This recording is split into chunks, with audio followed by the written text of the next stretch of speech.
প্রিয় দর্শক, human away মিডিয়ার স্ক্রিনে আপনাদের আবারও স্বাগতম। আশা করি সকলে ভালো আছেন।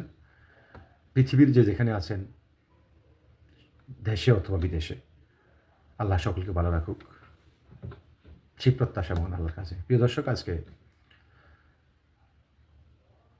11ই জানুয়ারি 2026। বাংলাদেশের প্রেক্ষাপটে গুনে গুনে আর মাত্র 30টি দিবস বাকি। এরপরেই অনুষ্ঠিত হতে যাচ্ছে বাংলাদেশের মুক্তিকামী জনতার কাঙ্ক্ষিত সেই ব্যালট বিপ্লব জাতীয় নির্বাচন। সেই নির্বাচন নিয়ে অনেক জল্পনা কল্পনা, অনেক কথা ইতিমধ্যে হয়েছে, আপনারা শুনেছেন। ফ্যাসিবাদ বিদায়ের পরে নোবেল লরিয়েট বাংলাদেশের আপামর জনগণের আস্থাভাজন ডক্টর মোহাম্মদ ইউনূস যখন অন্তর্বর্তী সরকারের প্রধান হন, তখন ফ্যাসিবাদ সহ প্রতিবেশী রাষ্ট্র অনেকে বলার চেষ্টা করছে বাংলাদেশে হয়তো নির্বাচন হবে না, ডক্টর ইউনূস সাহেব নির্বাচন দেবেন না, ইত্যাদি ইত্যাদি।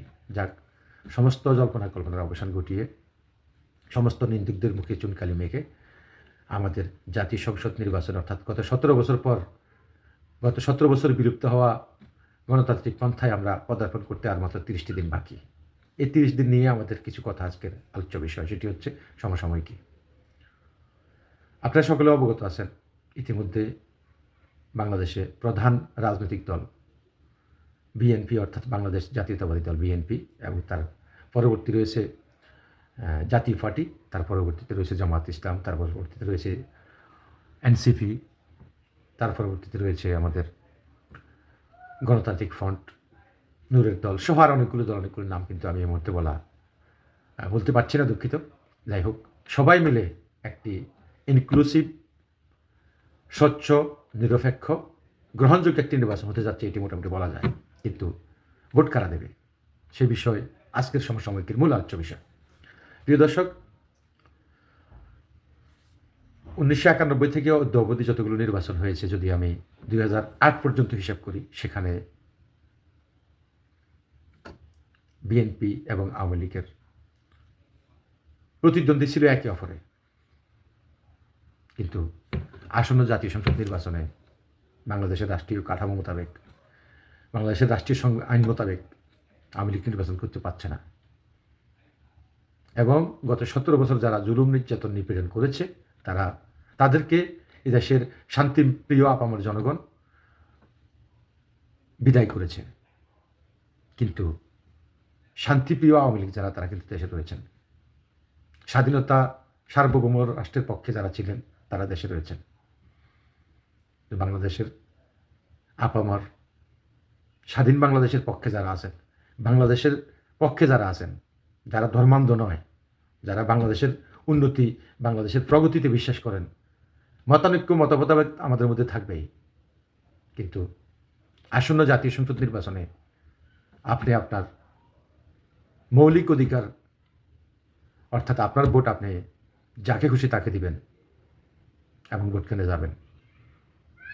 এখন কাকে ভোট দিবেন সেখানে নির্ণয় করতে গেলে আমাকে বলতে হবে, কম্পেয়ার করতে হবে, যিনি গত 17 বছর বাংলাদেশ থেকে নির্বাসনে ছিলেন, জনাব তারেক রহমান। বাংলাদেশের মাটিতে পা দিয়ে উনি মাটির স্পর্শ নিলেন খালি পায়ে, নগ্ন পায়ে। 300 ফুটের সেই ঐতিহাসিক সভামঞ্চে বীরের বেশে উনি বলেছেন, প্রতিশোধ কোনো সমাধান নয়, কিন্তু আধিপত্যবাদের বিরুদ্ধে সাথে কোনো ছাড় নেই। বাংলাদেশ সবার আগে, বাংলাদেশ। এবং I have a plan, Luther মার্টিনের সেই বক্তব্য উদাহরণ টেনে উনি বলেছেন, I have a plan for my country. আসলে যেই লোক, কিভাবে উনি দেশ থেকে বিতাড়িত হয়েছেন, ওনার পরিবার, ওনার মা, সবার উপর কী হয়েছে আমরা সকলেই জানি।